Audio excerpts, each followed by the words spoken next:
So these are some screen recordings I was grabbing from the stream as we were playing. And we'll just kind of look at some of the animations. So here, let's just hit play. These are just 30-second clips that I grabbed. So nothing too long. And let's see. The main thing I want to see in this one, if I remember correctly, was that. So let's frame through this. So what I want to see is, oh, look at that blink. 1 frame down, and then you have 2 frames up.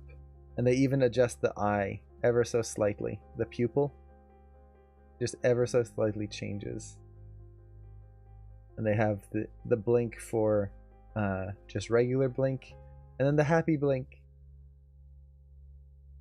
So right here, this is what I want to look at. The effect. So oddly enough, it's the effects that I'm that really stand out to me, is all these little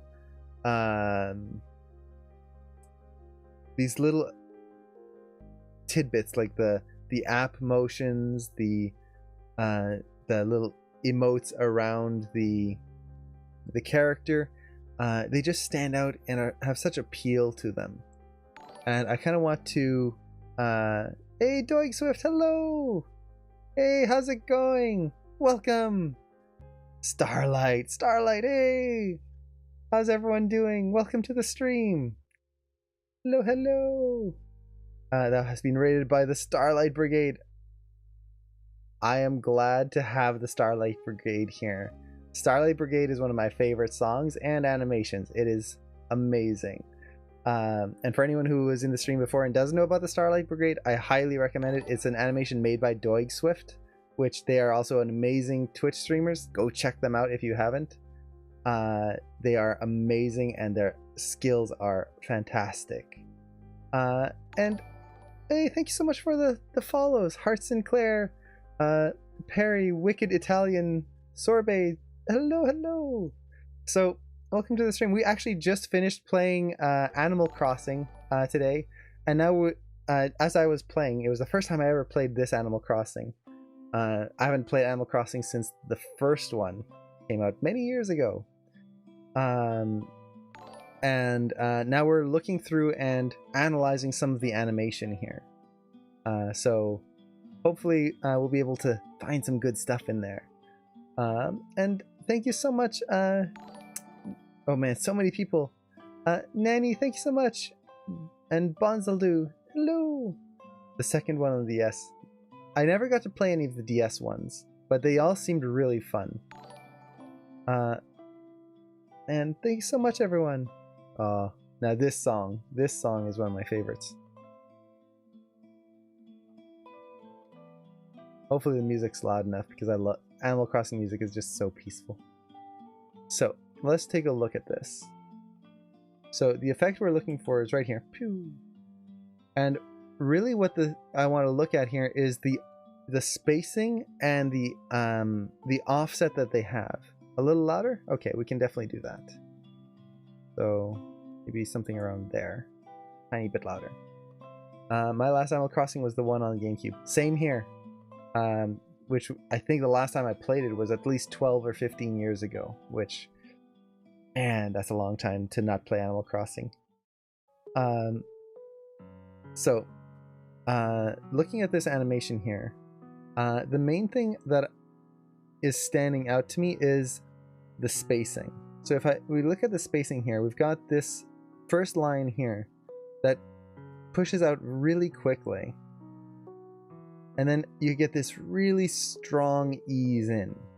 It almost feels like it's hitting, for lack of a better term, molasses. It's going quickly and then just it slows down so much.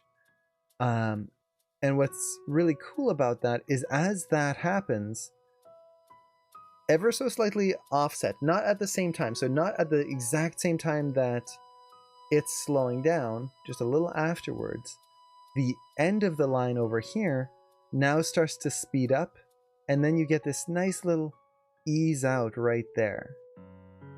right through here. And it just fades away. So instead of just kind of doing a poof and then that's it, it's more of a 1-2 feeling, a little offset. Now if they had linked it together so that as one goes fast and then slows down, you'd have gotten the feeling that it's almost pulling the other, whereas right now it kind of has enough of an offset that it just creates this beautiful flow, which I just find really amazing. MLP Subido, thank you so much for the subscription and the follow. Thank you so much. Gotta do the dance. We've got the Super Mario dance subscribe song going on, so I hope it doesn't clash too much with the nice peaceful Animal Crossing music. And Fallacy, hello. I thought you were playing Animal Crossing, but instead you're analyzing it. That's the content I'm here for. We played it for a few hours beforehand, and this is one of the things that I think I might do more of, is taking Saturdays or maybe every other Saturday to play games. Just play it for a few hours, get a whole collection of clips, and then just start analyzing them at the end of the screen, at the end of the stream. I can speak. To just kind of see what things we really liked about it, and what things they did really well. So yeah, so we've got that little effect there, and let's watch it at full speed again. It's short, it doesn't take long. This I recorded at 30 frames per second, even though I believe the game runs at 60, but I could be wrong there. So the whole thing takes from frame 486. Well, actually, let's do it this way. Let's set the start range here, and then the whole thing lasts until there. So 33 frames. So it's just a little over a second for this effect to last. But it's just so pleasant. And even the little circles, if you watch them, they expand out at a relative speed as the lines. So all of these dots here, all of that. But then as they come through, you can see how the size changes are offset. So for example, this one's growing, but then this one's shrinking and disappearing, and it disappears a few frames before the other. And it creates this beautiful offset where even though they're moving in a group, like all of these three move together, these three move together, these three move together, it's all the same. They add enough variation in there so that it doesn't feel like it's all just one element moving out. Only the first Animal Crossing and the one on the Wii ran at 60. Okay, so 30. So perfect. So we actually captured it at the proper frame rate for all the frames. That's good to know. So let's see, we've got that. Let's reset that range here. Move the controller out of the way so I don't bump into it. Now, I will, just before I forget to mention it, if anyone does have questions about anything, definitely feel free to ask. That's what these streams are really here for, is to help with any animation questions or animation topics that you want to talk about. So definitely still feel free to ask questions. So let's see if there's any other animation clips from this. I like the arm swing. Where does that phone come from? Let's actually look at that. So as the character pulls out his phone, is just reach for the puck and boop, right there. And they keep the arc moving really nice. The elbow comes back and then it flows through and it pauses right here before moving. And you can feel that elbow leading ever so slightly compared to the rest. And the way they bounce off their heels. Such a nice little touch, but it makes them feel so light. The characters don't feel like they are locked in place. If you watch any of the characters, they're constantly kind of bouncing on their feet. And it adds to that kind of happiness to it all. They don't feel like they're just slouching and stuck, glued in place. Even like with his tiny little feet, you can see them bouncing right there. Right there. Just a few pixels. But it's moving.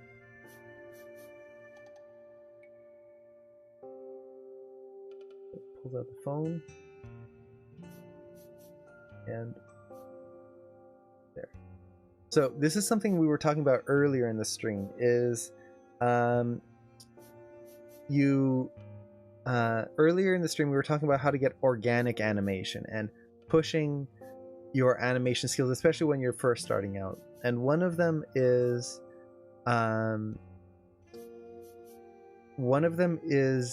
pushing the principle of overshoots. Overshoots are one of the principles that I tend to see students, especially new students, missing out on a lot. And for anyone who doesn't know, overshooting is when you do an action and then you go too far and then come back. So for example, if I reach forward, you can see how my hand goes past and then settles. So reach forward and settle.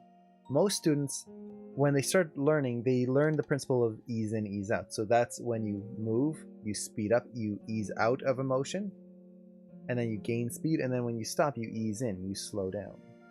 And when they learn that, they start to work with the ease in and ease out from pose to pose. So you get here, and then there, that's your starting and finishing pose. And they use that ease in, or ease out, ease in, ease out, ease in. But that creates very stiff motions, because motions just feel like they move from point A to point B. Even if you change the spacing in between, so maybe one's a little faster, one's slower, things just feel stiff because they're just hitting a point. If you just add in even a little overshoot, and if you're doing big actions, add in a lot more overshoot, suddenly there's weight to there. That suddenly feels more alive. There's momentum to the character. As they reach forward, they then settle. They overshoot. Would turning count as an overshoot? Well, turning is two poses. So you're going from here to here. So that's not an overshoot. The overshoot is turning, and then you go too far and then come back. So you go from A too far and then back. So if I was to draw this out, for example, you've got pose A here, pose B, and instead of going from one to the next, you would actually go past and then there. So you go to pose C over here. So you're actually going a little bit further and then back. That's an overshoot. You're overshooting your final pose.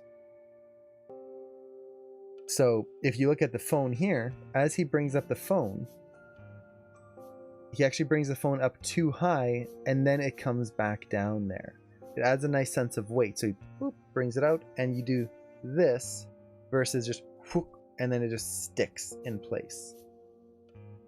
It might seem like it's kind of super simple and like, oh yeah, of course. But it's amazing when you start animating, and I remember when I was a student as well, it's the number one thing that gets forgotten. So definitely make a note of that for anyone who is studying animation.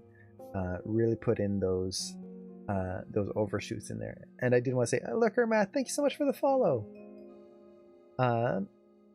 Let's see. I got an idea. Maybe have Cameron do 1 week and you do another week for the video game thing.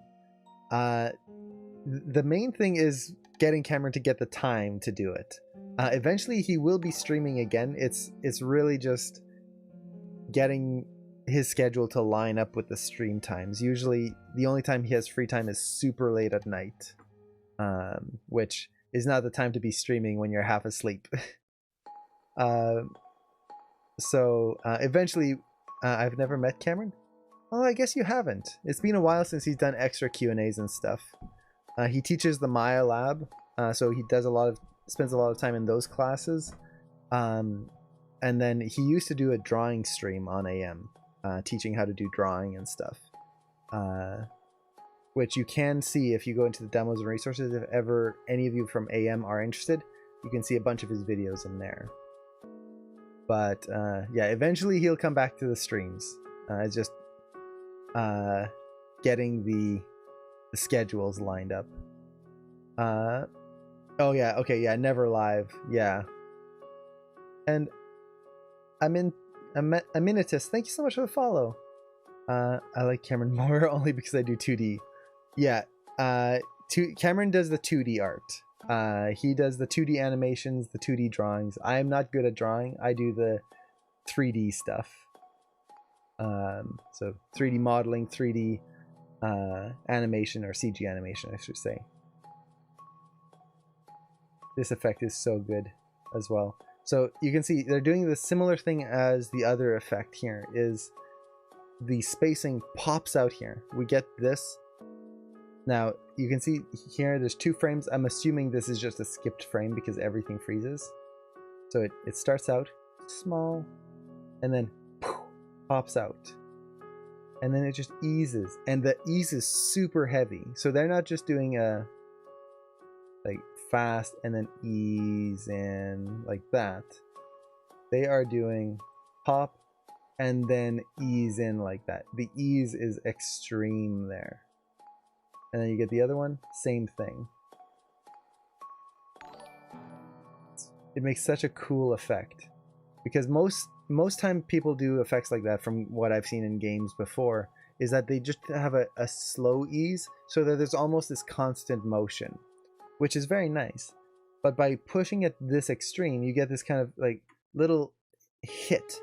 It's still easing, it's not stopping completely, but it just creates this appeal to the motion. I actually want to see something here. Even the little arrow here has some squash and stretch right there. You can feel it. It's just a little squashed right down here. And the menus have this slight little wobble to them. Everything is constantly moving when it comes to like the dialogue. You'll notice like here, this isn't moving, but this is a catalog. It's inanimate. That's just a book. But this is a character talking. This is a character speaking. This is alive. And they keep that moving. Even your responses, like you see the letters, they bounce. And it just gives this extra little feeling of life right there.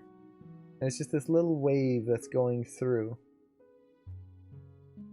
the text right there. Look at that. Even when you click, it has a little anticipation. It anticipates out before coming in. And you get these little exclamations, which once again, if we look at the spacing, fast and then ease. Very strong ease there. Let's see. So, I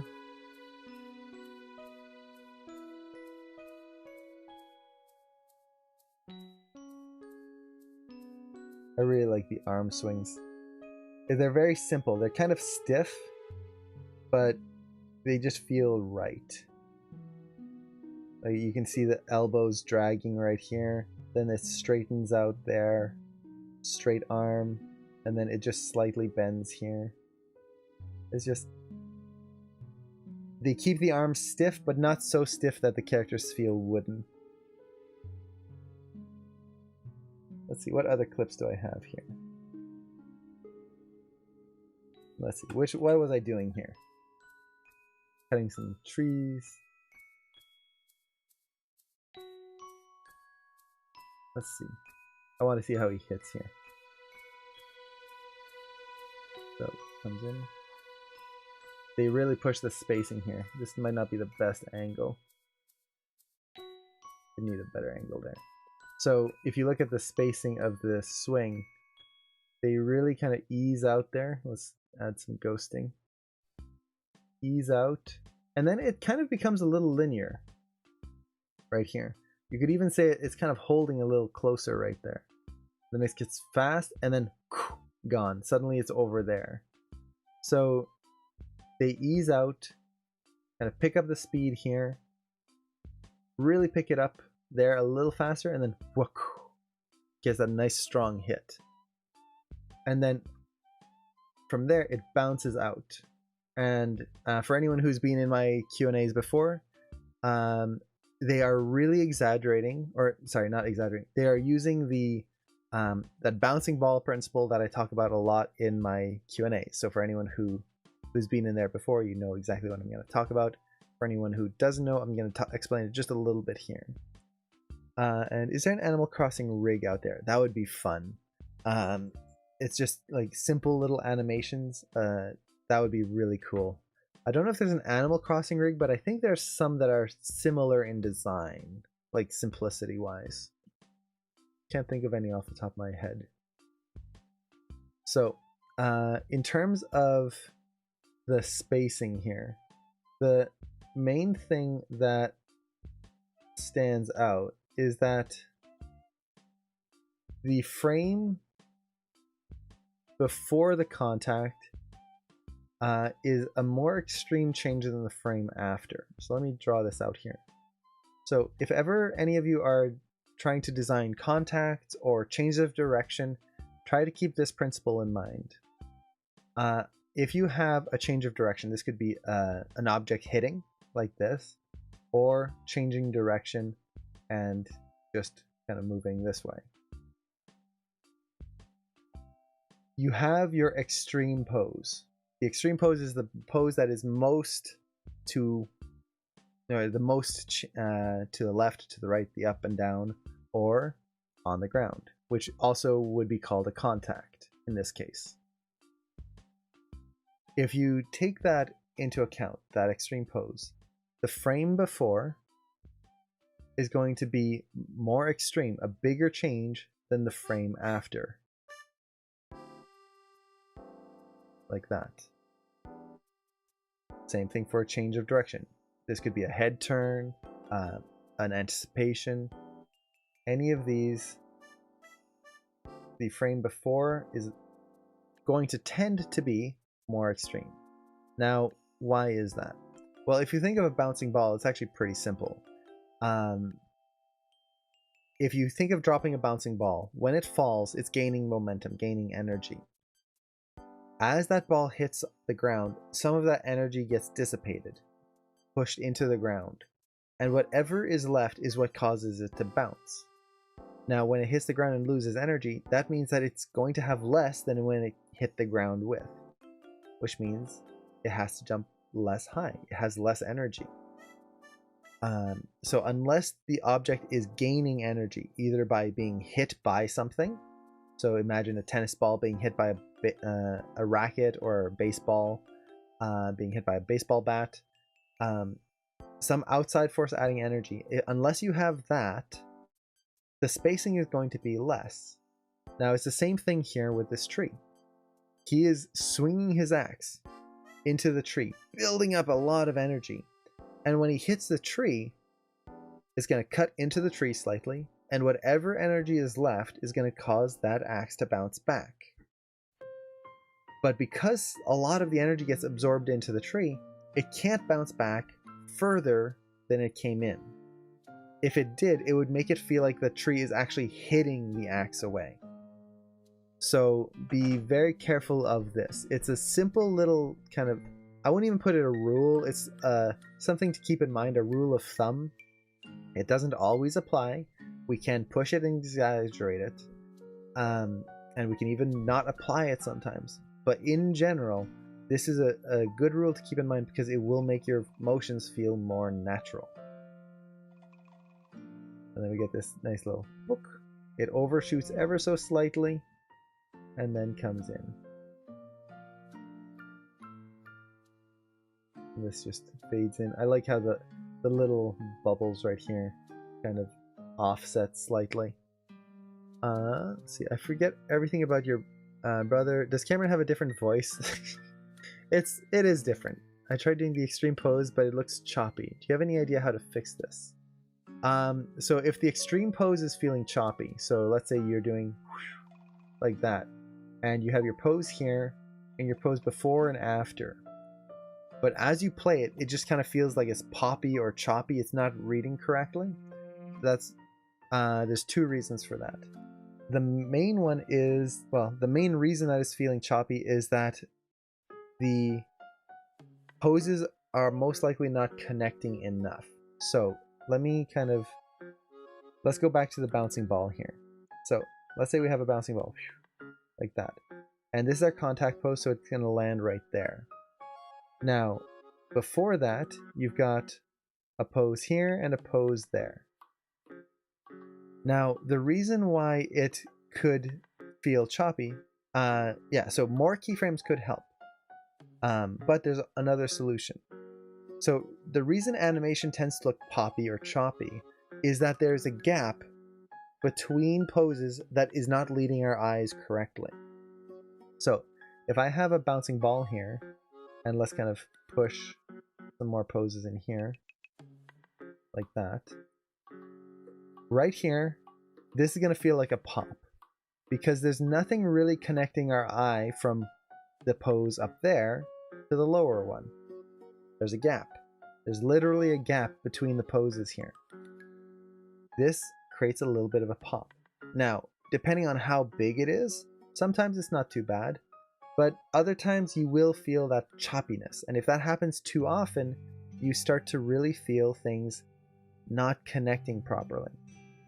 So the way we fix that is either we add more keyframes, which would basically allow us to add more frames in here, like that, and elsewhere.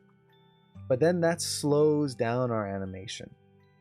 It'll make it smoother, but slow. Sometimes we don't want slow. Sometimes we want to keep that same timing, that same fast motion. So in that case, what we need to do is we need to connect the drawings.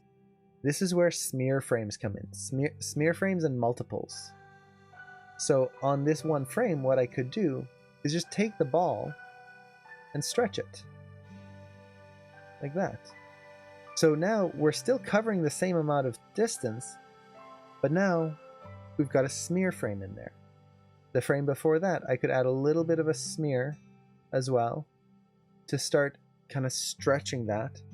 And what we're doing is we're connecting the drawings while keeping the spacing technically the same.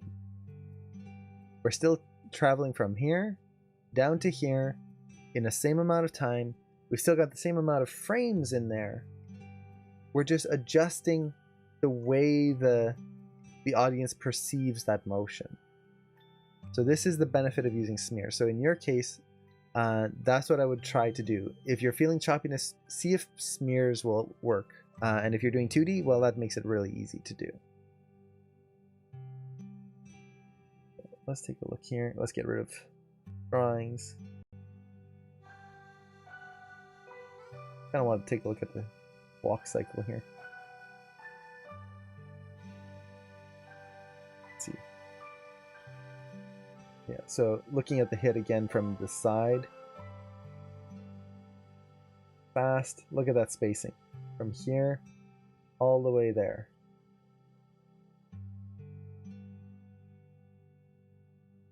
It hits right here, bounces back, less far.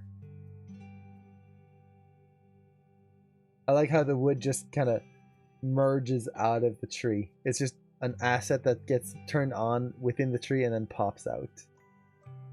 Got a little bounce to it. A little ball bounce. So you can see there's the contact right there. And then bounces. Boop.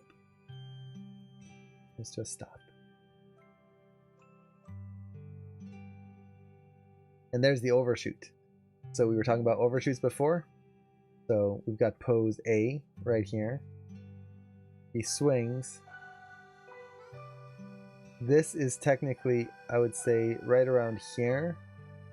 This would be pose B. But then they push it even further right here. So he goes too far and then back. And then settles in right there.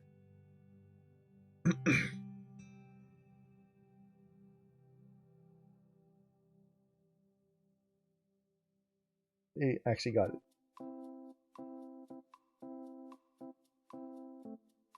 So, one thing I'm interested in is right now his face is looking like he is sad, and like then you get this kind of worried expression there. Now I wonder if Does his face get sad if you're about to hit a tree and not miss? Not that we can really see the face. I should have taken off the hat. It would be interesting to see.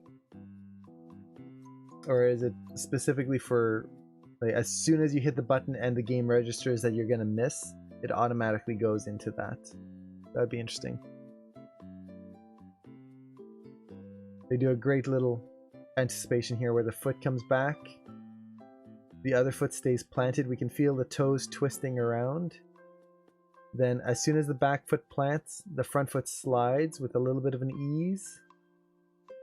And then you get this nice transition in the weight. So then suddenly the other foot plants, you even get a little dust from the foot to sell that impact. And everything goes through. That moves in a nice arc this way before overlapping down, and then you get a micro adjustment right there.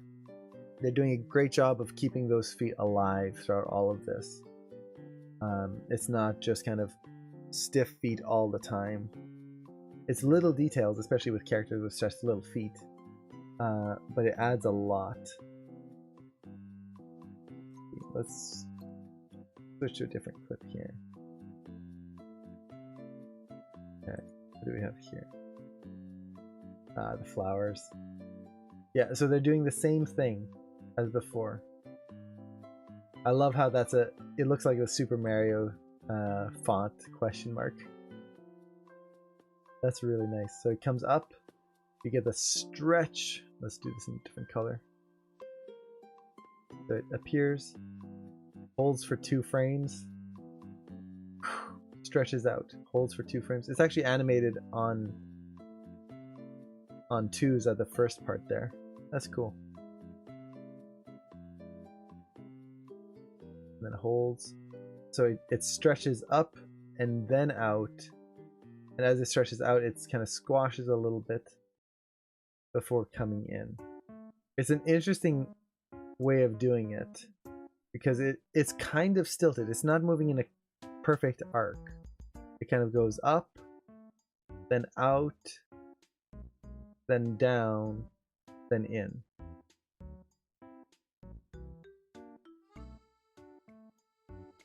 And it creates just a little bit of a bounce to it versus just making it look too soft.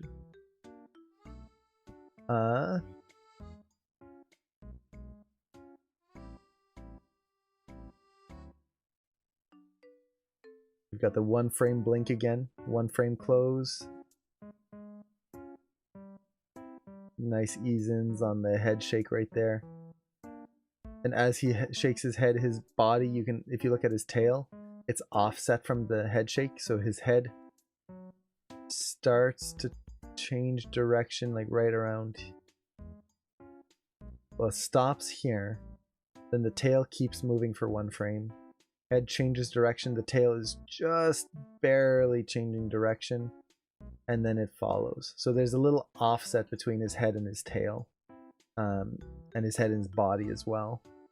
You can even feel it in the body, how the upper chest is moving a lot more than the hips. So these characters get a little bit of an offset and a twist in their body, even with such a simple body. And then you've got the 2 frame open, same as his, is it his nephew's, I believe? You can even feel the lower lid kind of adjusting slightly. Right there. That opens and then all the way.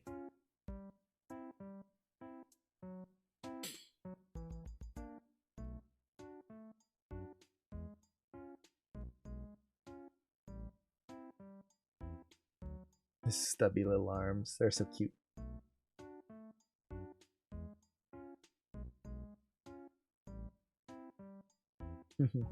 Let's see. I think this one just kind of pops in. Oh, no. So it takes, let's see, 1, 2, 3 frames of animation for this. It's just starting small, stretching out, and then you can see again, they really push those eases. It's still easing in, but it almost stops dead right there. and then it just freezes.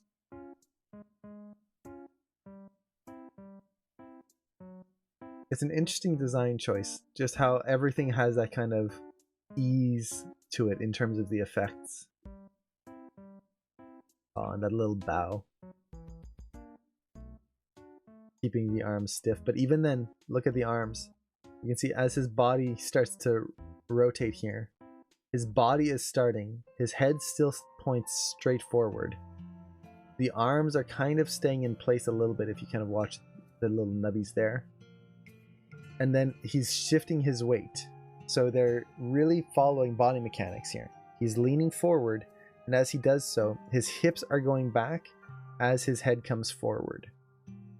And then there's this nice offset where the body leads, then the head comes down, then the arms follow a little bit before the head, I believe. Yeah, so the head's still kind of pointed up as the arms start to go. So it's body, arms, head. And then that overshoots a little bit, so you can see it goes down here. This is the lowest point, but then comes up ever so slightly into the actual pose. So there's an overshoot. And then as he comes back up, his body starts to lead. Once again, then the arm, then the head. So you have this nice breakup of motion. And then the tail is actually dragging even more so. So you can see how much that tail is dragging right there. And then this is where it actually speeds up. So the tail is dragging across everything. Even in his just kind of... Aw, he's so cute. Look at his little feet. So even in his just kind of bouncy motion right here, they've got this nice lead and follow where the body and the arms are slightly disconnected. And what's really cool is even though they don't really have that much in terms of clavicles, you can feel that stretch in the body. So for example here, he's got this pot belly. He's a pot-bellied character. You can really feel it right there. That belly is what sticks out the most as he's standing there. Now, what that means is that when he swings his arms, as he swings his arms forward, for example, like we get this here, you can feel the chest rotating back and the arms rotating forward. So we get that little offset. This rotates this way. Nice. But what I really like is that as his arms rotate back, so he swings his arms forward, as his arms rotate back, it's not the chest leading in this case.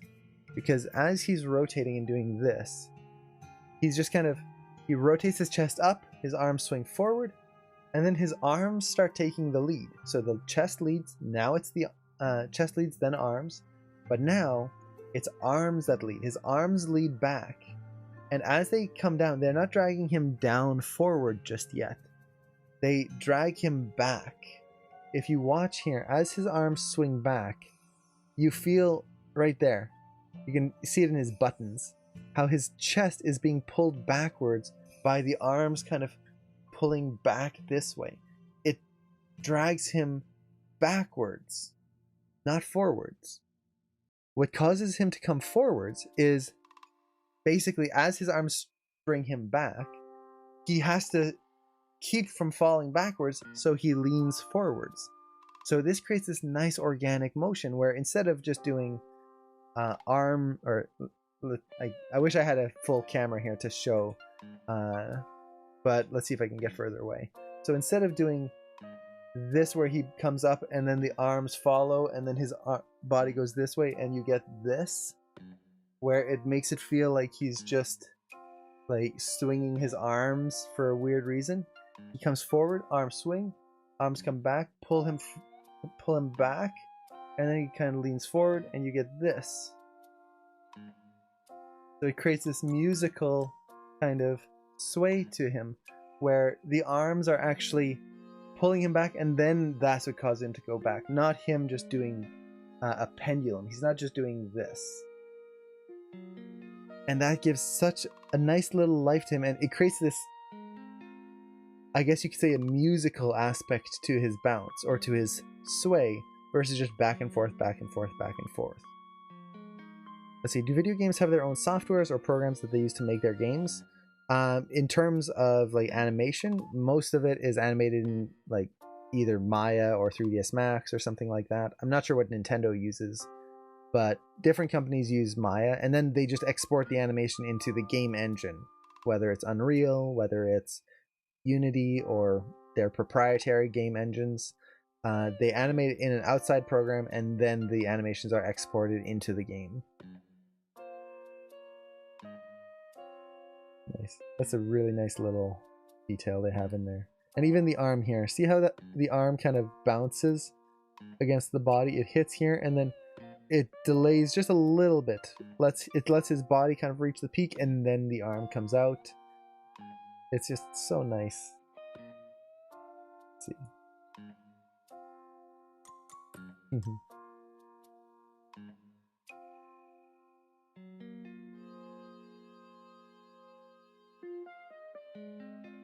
What was I trying to analyze here? I think it was right here. Oh yeah, now I remember. It's when it disappears. Poof.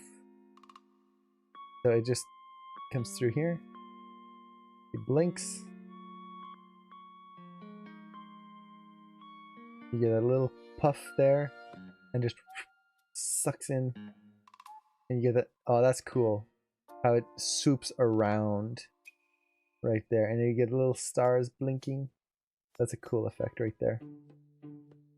And they just linger. You can see it's still there.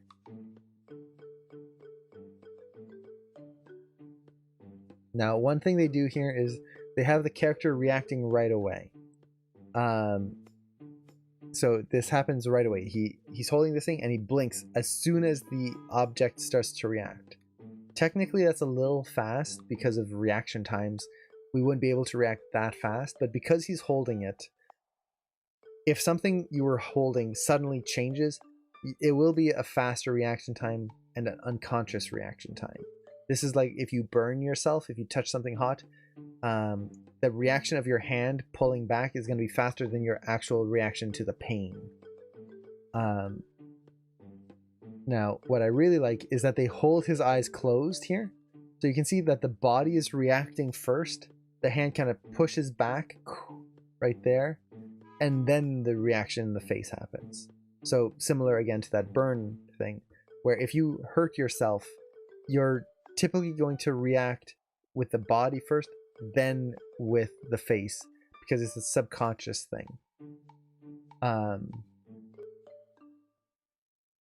Compared to a visual thing where if you kind of, if you see something that scares you, it'll be your face that reacts first, then your body. This is really cool. Look at that. In just the first few frames of opening up the menu or the inventory, you get this little one bubble, and then it bursts into 3, and the one big one kind of just globules up, the other ones kind of just fade away, and then whoop, in one frame you just get this big open shape, and there's the overshoot. So this is the overshoot right there before it squashes in, and then you have the overshoot here, and then it settles in. That's really cool. And then the little pieces right there. That's really well done.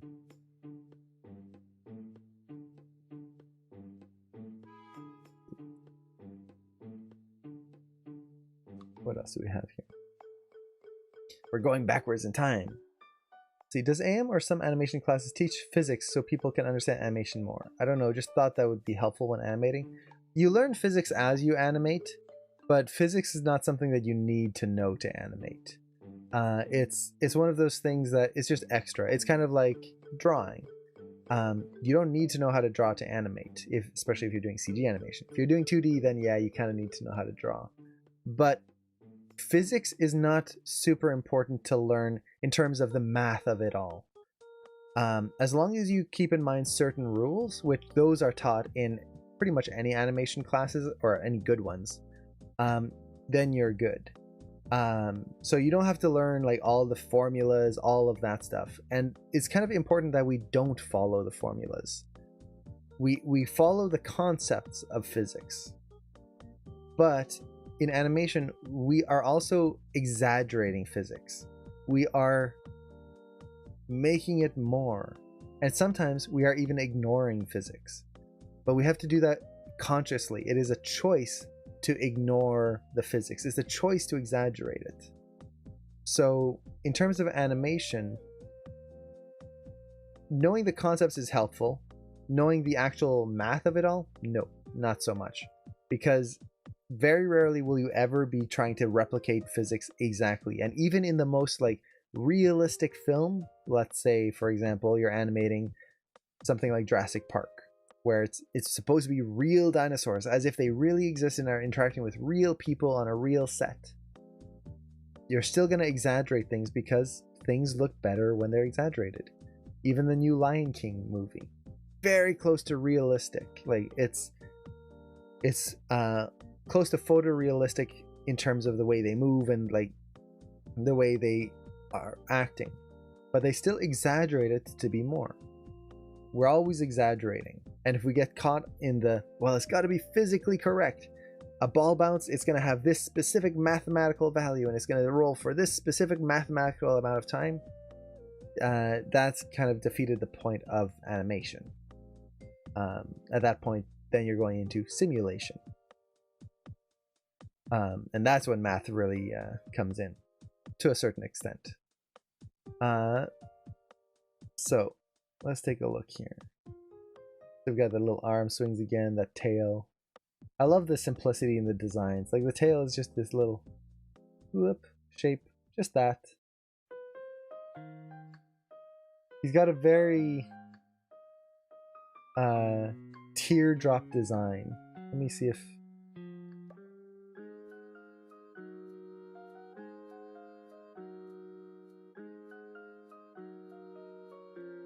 yeah, so his design is really cool. Everything is kind of teardrop, but not an even teardrop. So it's not like if you imagine like a water droplet, kind of that shape. It's very even on both sides. But with him, he's always got a little bit of a offset. So his body is kind of shaped like so. His tail is pretty much the same shape, just a little longer and thinner. His head is definitely an exaggeration of that design. Oops. So you just get the one side that's straight, curve. Straighter, curve. Straighter, curve. He's all straights and curves. The only thing really is his arm that's kind of tube shaped.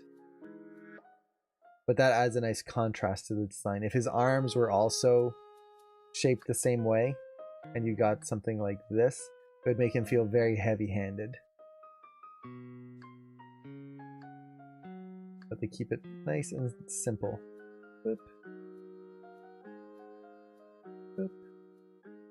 Even his mask has a little bit of that design to it. Let's see. I'm running my animation, and every file is corrupted. Oh no, that sucks. I think I was just gonna record screen. Yeah, that always sucks when you try to render something and all the renders are corrupted.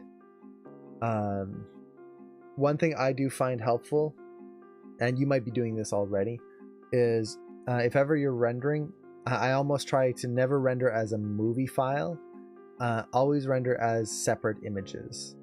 Now, if you're doing a play blast, that's a little different. If you're doing a play blast, then definitely a movie file tends to be easier, but those take much less time to do.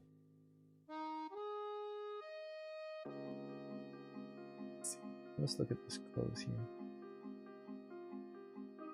Nice. It's a simple close. Very nice.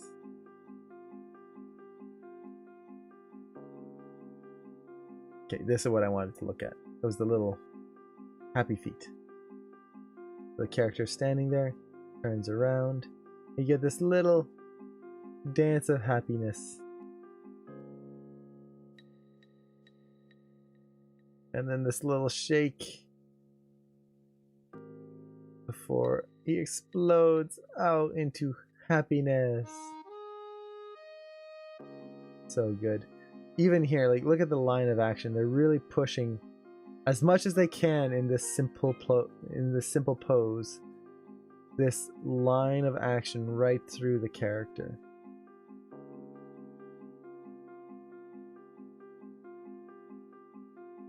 And you've got this nice contrasting line here.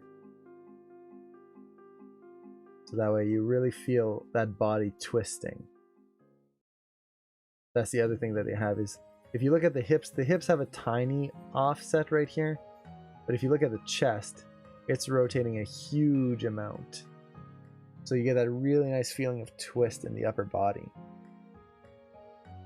Let's see, I would render image sequence, but it's super sketchy, so recording screen will be faster. Yeah, if you can record the screen and get the same results, then that's definitely a good way to go, especially for speed's sake. The little shake is so nice. So this is something you can do very easily with animation layers if ever you have that. Basically, you just animate the character coming down, bending down here, and then add some intensity to a shake layer, which is just basically doing this. So this way, if you were to animate this, you could easily just animate the arc of the nose going down, around, and then down like this, which is basically what his nose is doing. Is just kind of woof, woof, and then that. But then you add that shake, and now you've got that nice extra little element into the motion. Technically, his feet don't really make sense because he's hovering a little bit right here, but they do it really well, to the point where it doesn't really matter.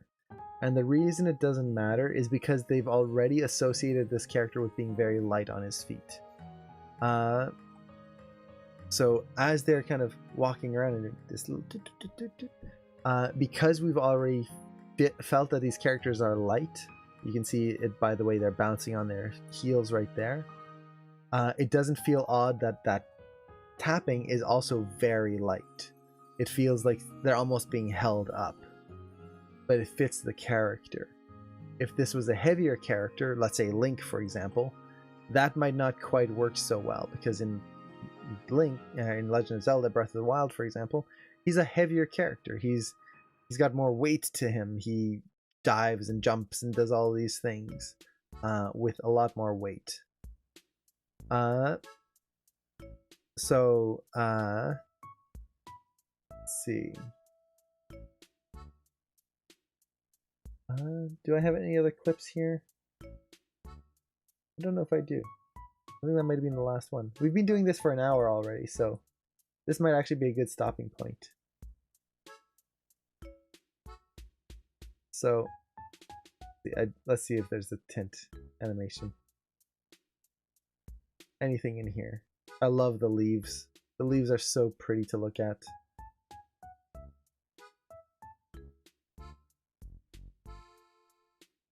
Yeah, there's not really an animation here. The text animation, the little bounces in the text is so nice. Okay, same thing. Cheer. I set up my tent. There we go.